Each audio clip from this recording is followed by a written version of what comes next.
भारतनि रेल बिफानाव साख्रि मोनदों 10 दाननि सासे उन्दै गथ'साया हादरनि जारिमिनाव मोनसे खोनाफेरै आरो नुफेरै जाथाय।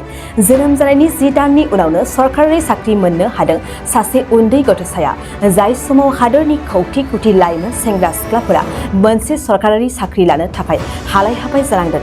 बे समाव भारतनि रेल बिफानाव सरकारि साख्रि मोननो हादों सासे 10 दाननि उन्दै गथ'साया। भारतनि जारिमिनाव बेबायदि जाथाया जानाया बेनो गिबि खेब। जिउआव बुजिस'नो सानस'नो हास्लाबैयावनो सरकारि साख्रि आरजिनो हादों सासे उन्दै हिनजावसा गथ'साया।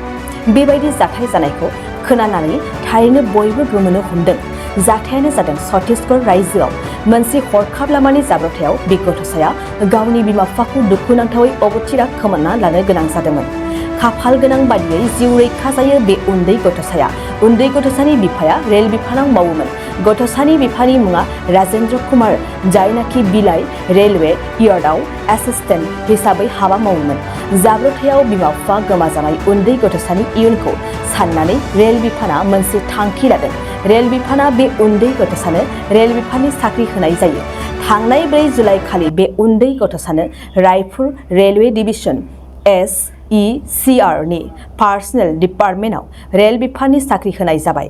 बे सानखालि उन्दै गथ'सानि आसि बिमानि सागानखौबो लानाय जायो आरो गासैबो लेखाफोरखौ सासे सुबुंखौ लाखिनानै दोननो थाखाय बिबान होनायबो जायो।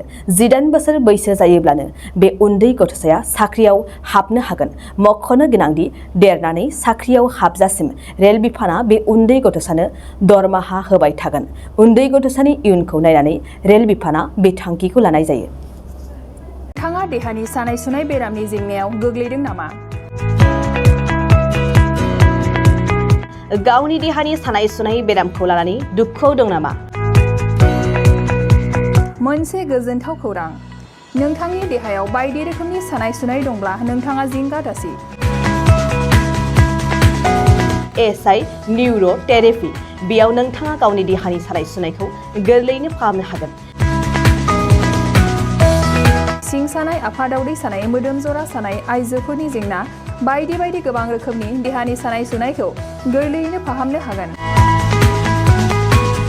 SI निउर' थेरापिया चिरां जिल्लानि बेंटल गला नं 5 आव दं आरो बे SI निउर' थेरापियाव नोंथाङा गासै देहानि सानाय सुनायखौ गोरलैयैनो फाहामनो हागोन।